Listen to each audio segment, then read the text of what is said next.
오늘 새벽 예배 때 제가 오늘 본문으로 삶의 부활 전편 설교를 했습니다.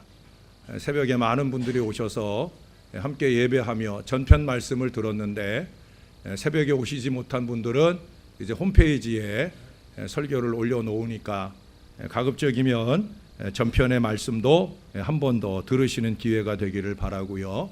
이 시간에는 삶의 부활 두 번째 말씀을 함께 나누려고 합니다. 한 주간 고난 받으신 주님과 함께 새벽 열심으로 깨어나시고 십자가 위에 주님을 바라보듯 부활하신 주님을 바라보길 원하는 저와 여러분에게 부활의 큰 기쁨과 행복이 넘쳐나게 되기를 주님의 이름으로 축원합니다. 제가 특세 기간에 그런 말씀을 드렸습니다. 우리의 신앙생활 여정 동안에 잊지 않고 기억해야 할 아주 중요한 명제 한마디를 제가 선포했어요. 은혜가 두려움을 이긴다. 은혜가 의심을 이긴다. 은혜가 모든 시험과 어려움을 이겨낸다. 믿으시기를 바랍니다. 은혜를 받아야 되는 거예요. 사랑하는 여러분, 인생이 아무리 힘들고 어려워도 한 번만이라도 은혜를 받으면 우리의 인생은 역전될 수 있고 다시 시작할 수 있는 거예요. 그것이 바로 은혜의 힘이고 비밀이 되는 거예요. 아무리 죽을 일 쌓였을지라도 은혜의 옷을 딱 입어버리면 고통 중에서도 춤을 출 수 있는 그 역사가 임하게 될 줄로 믿습니다. 그러니 고난 중에 홀로 생각하지 마셔요. 나는 혼자다라고 생각하지도 마셔요.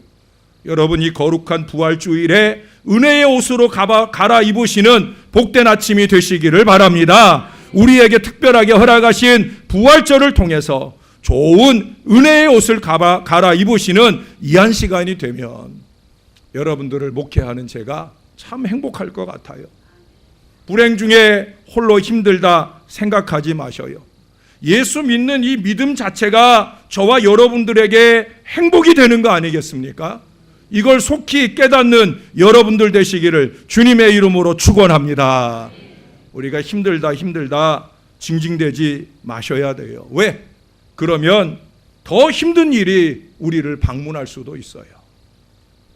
그래도 내가 예수 안에서 힘들다라고 하는 것을 감사하는 여러분들 되시기를 바랍니다. 그러면 그 힘든 일들이 어느 틈엔가 사라지게 하시는 은혜를 입을 수 있다는 거예요. 이제 교만을 버리고 자존심을 누르고 하나님께 한달음으로 나아오시기를 주님의 이름으로 축원합니다.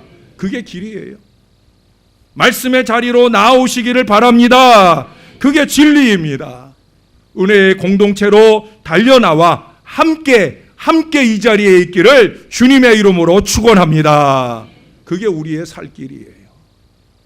여러분, 하나님 말고 길이 있다고 하면 그 길을 저에게 좀 알려주세요. 은혜 받지 않고 해답이 있다고 하면 그 해답을 제게 좀 알려주세요. 없어요. 절대 없습니다. 여러분, 잊지 마세요. 하나님 없이 견뎌냄이 교만이고 은혜 없이 해결하려고 하는 것이 지극한 어리석음입니다. 이 어리석음의 끝은 반드시 멸망이 되거나 허망이 되거나 낭망이 되는 거예요. 빨리 하나님 앞으로, 은혜의 보좌 앞으로 한 걸음씩이라도 옮기시는 여러분들이 되어야 되는 거예요. 그러면 고난의 씨앗이 변하여 축복의 숲이 될 수 있어요. 벽이 변하여 문이 열리는 역사가 나타나는 거예요. 골짜기가 메워져서 길이 되는 은혜가 임하게 되는 겁니다. 무엇보다 우리의 무거운 짐이 변하여 힘이 나는 역사가 나타날 수 있는 거예요. 제 얘기가 아니에요. 하나님 말씀이에요. 여러분, 15절을 보세요. 이는 모든 것이 너희를 위함이니 많은 사람의 감사로 말미암아 은혜가 더하여 넘쳐서 하나님께 영광을 돌리게 하려 함이라. 여기 중간에 보니까 은혜가 무엇으로 말미암아 넘친다고 그래요? 많은 사람의 감사로 말미암아. 할렐루야. 바로 이거예요. 불평은 은혜를 까먹어요. 반드시 까먹습니다. 아무리 많은 은혜를 받았어도 불평하기 시작하는 입술로, 그 마음으로는 절대 은혜를 가둬둘 수가 없어요. 술술술술술술 다 없어져 버립니다. 은혜를 받기는커녕 다 까먹고 마는 거예요. 은혜를 받는 과정은 오래 걸리지만 은혜를 까먹는 것은 순간이 됩니다. 잠깐 사이에 사라져 버립니다. 은혜를 풍성케 하는 것은 오늘 하나님의 말씀이 뭐라고 그래요? 감사.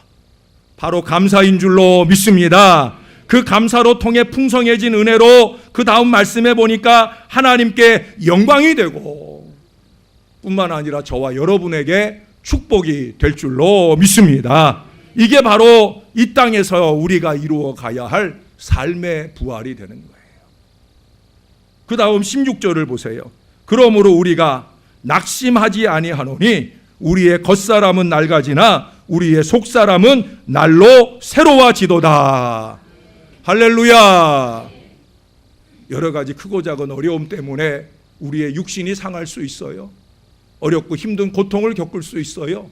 어려움이 아니더라도 나이 먹어가며 우리의 육신은 자꾸 후패해져 가는 거예요. 거울 보면 답답함이 밀려오는 거예요. 그러나 여러분, 그렇게 우리의 겉사람이 날로 낡아질지라도 우리의 속사람은 부활 주님과 함께 날로 새롭게 되는 그 은혜가 임하게 될 줄로 믿습니다.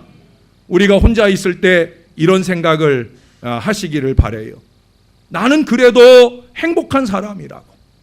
여러분, 누군가를 만난다고 하면 그 만나는 사람에게 이렇게 선포하시기를 바랍니다. 나는 참으로 행복한 사람이라고. 여러분, 그 말이 힘드시거든 나는 앞으로 행복할 것이라고 라도 말할 수 있기를 바라요. 한번 해보겠습니다. 예? 저를 따라서 한번 해보세요. 예수님 때문에 행복합니다. 예수님 때문에 행복할 겁니다. 정말입니까? 그러면 다시 옆 사람을 보시면서 옆 사람에게 말해 보십시다. 당신 때문에 행복합니다. 예. 누가 나한테 지금 들켰어요.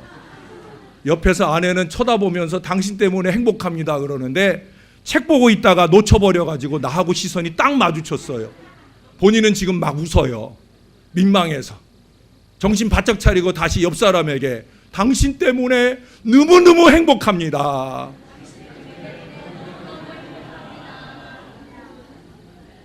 할렐루야. 한 번만 더 옆 사람에게 나 때문에 행복하십시오.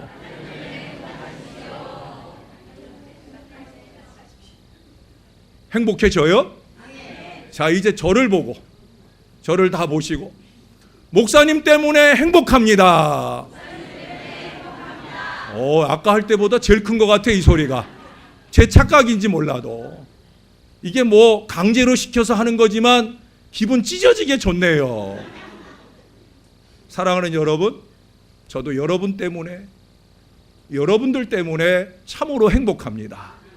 저의 행복이 여러분들의 행복이 되기를, 제가 느끼는 행복보다 더 많은 행복이 여러분의 마음에 누려지기를 주님의 이름으로 축원합니다.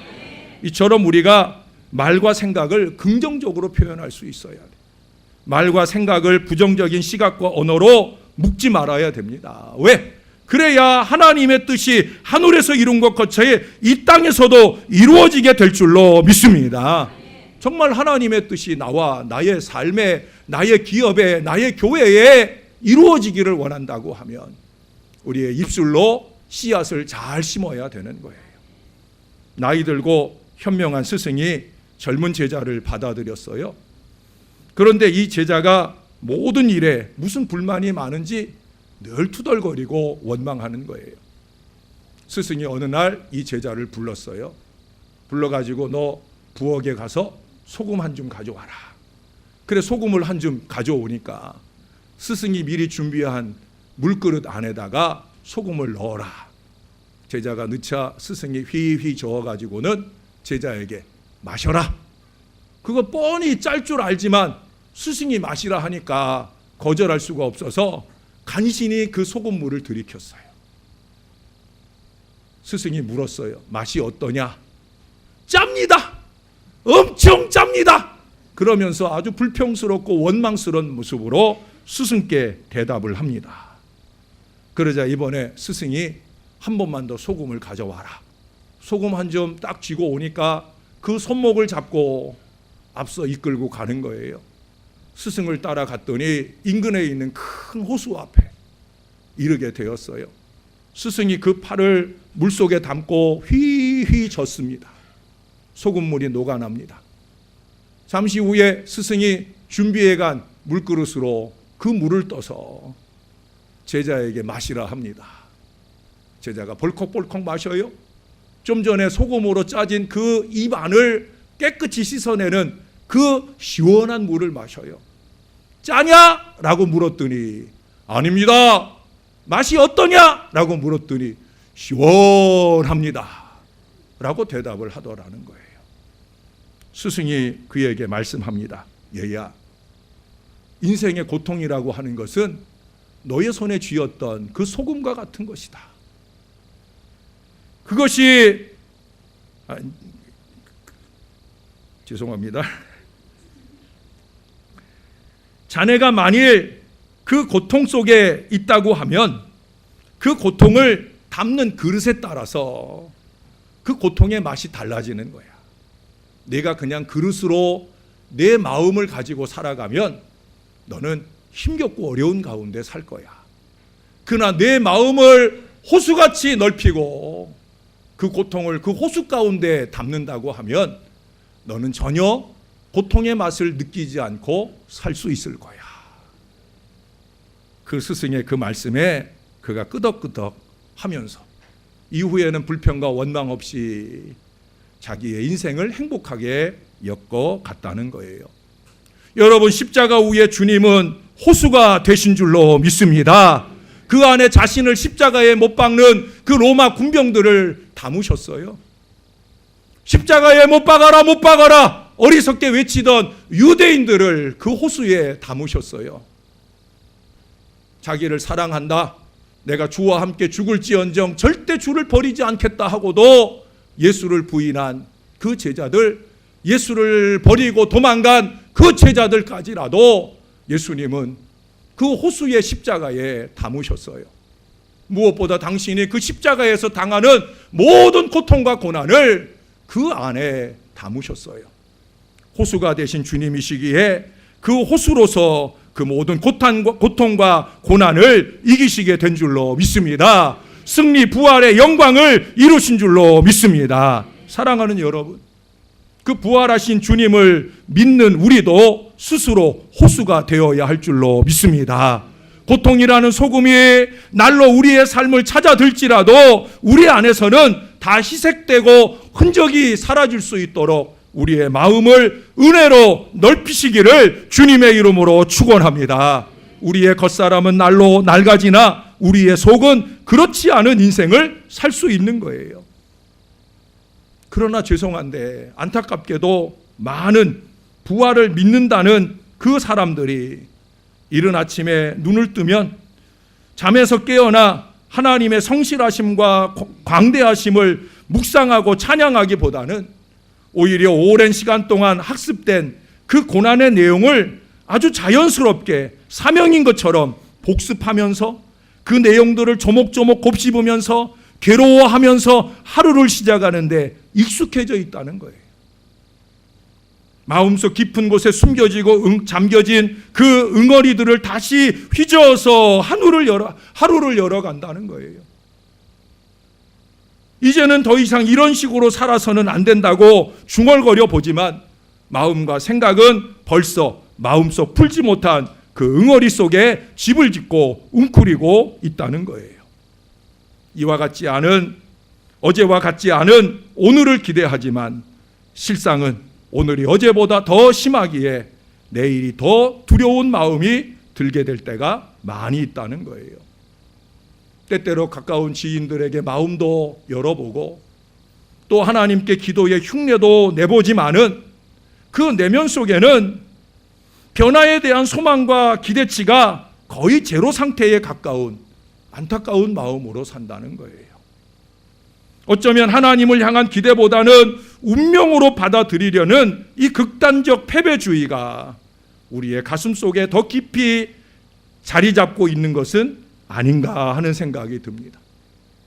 그러니 영적으로 좀 더 성숙해 보기를 원하는, 삶의 열매들을 좀 더 맺어보기 원하는 그 갈망의 시계는 어느 순간인가 멈추어 있는 삶의 역사를 이어가고 있다는 거예요.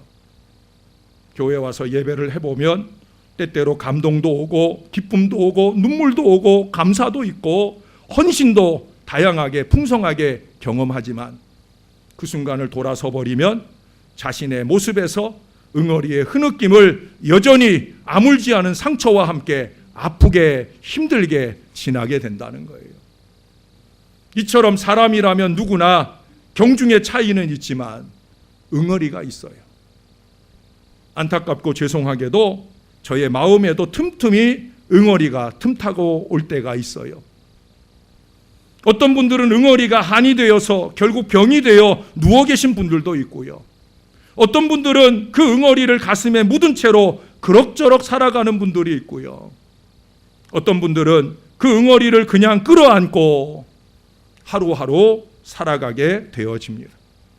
우리의 응어리는 외부의 충격이나 상처, 감당하기 어려운 일이나 상황에 대한 쓴 열매입니다. 사랑받고 싶은데 버림받았어요. 인정받고 싶은데 무시당했어요. 하고픈 일이 많은데 말할 수 없고요.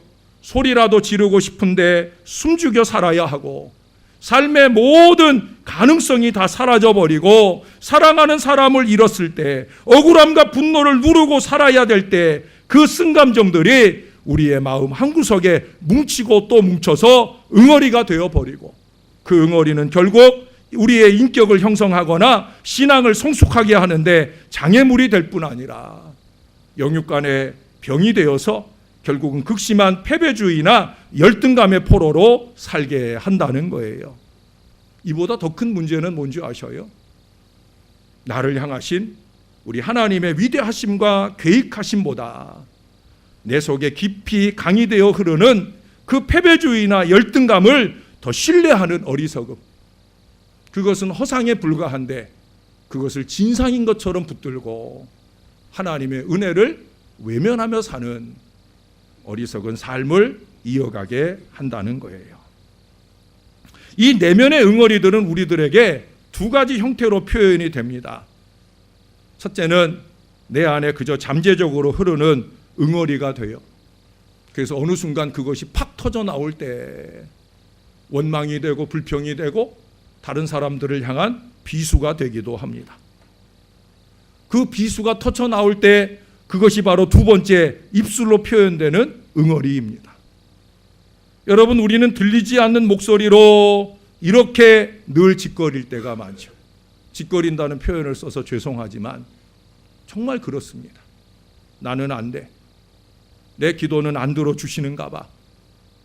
나는 안 사랑하시나 봐. 나는 왜 이렇게 할 줄 아는 게 없지? 나는 이렇게 되는 일이 없지? 나는 왜 이렇게 못났나? 기도해도 안 되잖아. 누구를 봐. 평생을 나처럼 살고 있잖아. 나는 아마 비참하고 초라하게 내 인생을 마치고 말 거야. 이렇게 되뇌이는 어리석음 속에 하나님은 우리에게 아무것도 하실 수 없는지 모릅니다. 그래서 잠언서 18장 21절은 우리들에게 이렇게 말하고 있어요. 죽고 사는 것이 혀의 힘에 달렸나니. 죽고 사는 모든 문제가 우리 이 입술에 달려 있다는 거예요. 말이 씨가 된다는 말을 이미 성경은 우리들에게 교훈해 주고 있어요. 잊지 마셔요, 여러분. 우리의 말은 없어지는 것이 아니라 반드시 열매가 되어 우리 가운데 돌아오기 때문에 우리의 말을 바꾸지 않으면 우리의 인생도 신앙도 달라질 수가 없다는 거예요. 정말 오늘보다 나은 내일을 살기 원한다고 하면 우리의 언어 습관이 달라질 수 있어야 합니다. 그러기 위해서 우리는 먼저 우리를 향한 하나님의 계획을, 하나님의 소망을 볼 수 있어야 되는 거예요. 우리 이사야서 말씀을 좀 한번 찾아보겠습니다. 이사야서 61장 1절부터 3절까지입니다.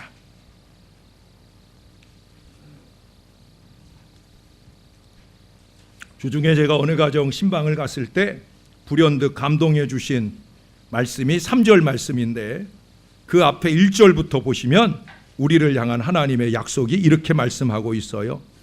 주 여호와의 영이 내게 내리셨으니 이는 여호와께서 내게 기름을 부으사 가난한 자에게 아름다운 소식을 전하게 하려 하심이라. 나를 보내사 마음이 상한 자를 고치며 포로된 자에게 자유를, 갇힌 자에게 노임을 선포하며 여호와의 은혜의 해와 우리 하나님의 보복의 날을 선포하여 모든 슬픈 자를 위로하되, 무릇 시온에서 슬퍼하는 자에게 화관을 주어 그 죄를 대신하며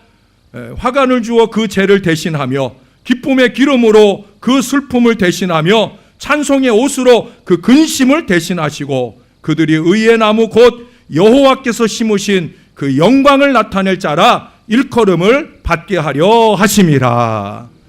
저와 여러분을 통해 하나님이 의의 나무로 하나님께 영광을 돌릴 자라, 그렇게 삼으시기를 원한다는 거예요. 그 전작업이 뭐냐? 여기 말씀하기를 슬픔이나 근심을 변하여 기쁨이, 화관이, 찬송이 되게 하시기를 원하신다는 거예요. 사랑하는 여러분, 우리를 향한 이 주님의 은혜의 계획을 꼭 붙드셔야 돼요.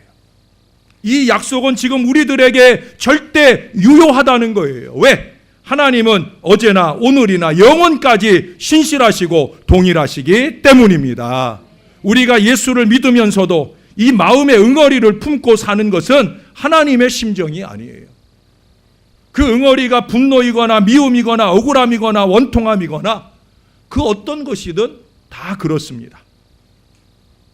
그때 그 일만 생각하면 치가 떨리고, 다른 것은 다 참고 용서해도 그 일만은, 그 사람만은 안 되고, 그 일을 생각하면 지금도 식은땀이 쫙 흐르고, 그 사람을 떠올리면 피가 거꾸로 돌고, 그때 일을 생각하면 너무 후회가 되고 억울하고, 내 살아생전에는 용서 못할 것 같고 해결 안 될 것 같은 바로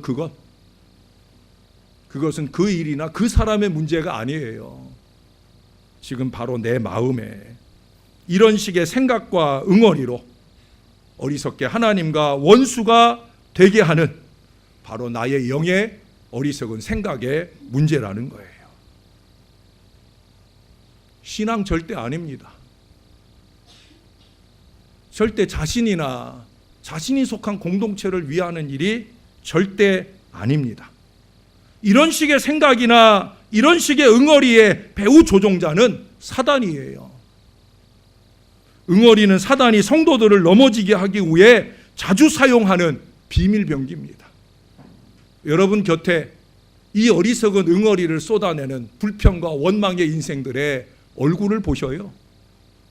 절대 믿는 사람의 행복한 얼굴이 아니잖아요.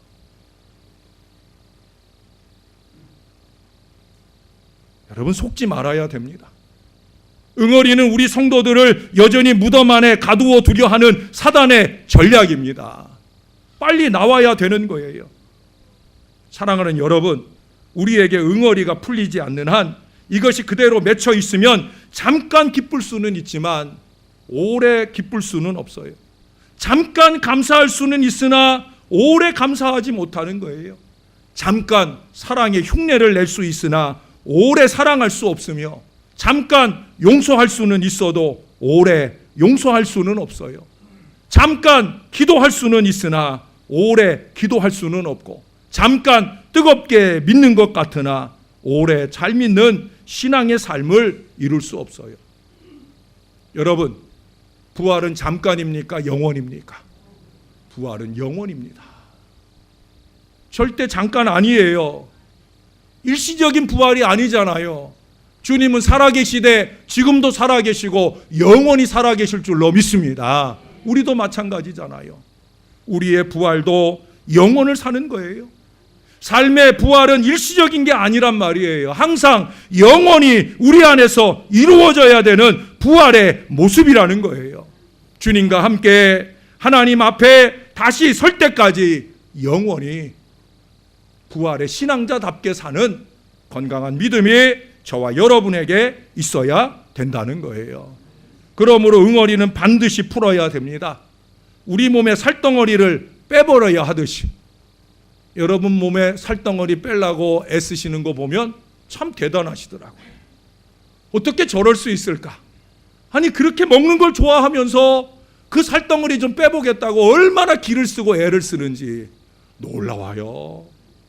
그런데 정작 필요한 이 응어리의 살덩어리를, 이 마음의 살덩어리를, 우리를 절대 잊지 말아야 될 그 살덩어리는 왜 그냥 뭉개고 살아가는지, 우리 마음의 이 응어리를 빨리 풀어내야 되는 거예요. 그것이 우리 신앙의 최우선 과제입니다. 우리가 다 실수할 수 있어요. 때로는 다툴 수도 있고 때로는 원치 않는 마음을 아프게 할 수도 있어요. 그것을 오래 품고 사는 것은 부활의 신앙자가 아니에요. 풀어내야 합니다. 응어리는 품고 사는 것이 아니라 풀고 사는 것이 하나님의 뜻인 줄로 믿습니다. 저를 따라서 한번 해보십시다. 응어리는 품고 사는 것이 아니라 풀고 사는 것이 하나님의 뜻입니다. 하나님의 뜻대로, 하나님의 뜻대로 응어리를 풀고 살아야 신앙이에요. 주님의 부활의 사건은 우리의 응어리를 풀어주시는 은혜의 사건인 줄로 믿습니다. 가까이 다가오시는 주님, 속삭여 말씀하시는 주님, 그 주님께 안기는 이 놀라운 은혜로 풀어낼 수 있기를 바랍니다. 내 의지로는 안 되는 일이에요. 내 감정이나 느낌으로는 오늘 새벽에도 말씀드렸지만 절대 안 됩니다. 주님의 은혜로 되는 거예요. 그래서 은혜 받아야 되는 거예요. 은혜 받는 인생이 되시기를 바랍니다. 제가 시 하나 읽어드리고 말씀을 정리하겠습니다. 아마 아시는 분들도 있고 찬양으로 불려진 그런 노래가 되기도 합니다. 가시나무새라고 하는 시입니다. 내 속엔 내가 너무도 많아 주님의 쉴 곳 없네. 내 속엔 헛된 바람들로 주님의 편할 곳 없네. 내 속엔 내가 어쩔 수 없는 어둠, 주님의 쉴 자리를 뺏고, 내 속엔 내가 이길 수 없는 슬픔, 무성한 가시나무 숲 같네. 바람만 불면 그 메마른 가지 서로 부대끼며 울어대고, 쉴 곳을 찾아 지쳐 날아온 어린 새들도 가시에 찔려 날아가고, 바람만 불면 외롭고 또 괴로워 슬픈 노래를 부르던 날이 많았는데, 내 속엔 내가 너무도 많아서 주님의 쉴 곳 없네. 우리 안에 부인되지 않은 내가 너무나 많아서, 내가 가진 응어리가 가시가 돋쳐서, 그래서 내 안에 좌정에 계셔야 할 주님이 내 안에 쉴 곳을 찾지 못하는, 오늘 그런 어리석음이 저에게 있고 여러분에게 있진 않은지, 사랑하는 여러분, 내 속에 이 어리석은 나 대신에 부활하신 주님이 좌정하실 수 있도록, 그분의 능력이 내 안에서 살아 역사하실 수 있도록, 그렇게 우리 예수님께 주인 자리를 내어드리는, 기쁘게 내어드리는 저와 여러분들이 될 수 있기를 바랍니다. 주님이 내 안에 주인 되셔야 내 안에 있는 응어리, 이 가시들을 다 씻어내고 내 안에 부드러운 마음, 한 마음, 주님이 원하는 그 따뜻한 마음으로 채워지게 될 것입니다. 그래서 늘 삶의 부활의 생명력으로 밝고 건강하게 살아가는 저와 여러분들이 될 수 있기를 부활의 주님 예수님의 이름으로 간절히 축원합니다. 기도하겠습니다. 아버지, 참으로 우리 예수님을 우리 연약한 인생들을 위하여 부활시켜 주셔서 감사합니다. 우리는 많이 착각하고 삽니다. 내 아내가, 내 자식들이, 내 남편이, 내 사랑하는 교우들이 나 때문에 행복할 거라, 이 어리석은 착각 속에 살아갑니다. 내 안에 가득한 나 때문에, 내 안에 가득한 가시 때문에, 내 안에 가득한 응어리가 솟구쳐 오를 때마다 그렇게 피차에 상처 주고 상처 받으며 부활의 주님이 잔존에 계실 수 없는 안타까운 심령이 된다는 사실을 모르고 살아갑니다. 나는 함부로 하면서 상대방이 함부로 행하는 일들을 받아들일 수 없는 안타까운 마음 속에 살아갑니다. 주님, 우리를 위하여 부활하셨사오니 부활을 믿는 저와 이 모든 주의 자녀들의 가슴 속에서 다시 살아나시옵소서. 내 안에서 좌정하시사 나의 왕이 되시고 나를 주장해 주시옵소서. 그 은혜의 주님이 인도하시는 거룩하고 복된 삶을 살게 하여 주시옵소서. 이제 다음 주부터 증거하게 될 기쁨의 메시지가 이 백성들에게 희망의 메시지가 되게 하시고 행복한 노래가 되게 하여 주시옵소서. 예수님의 이름으로 기도합니다.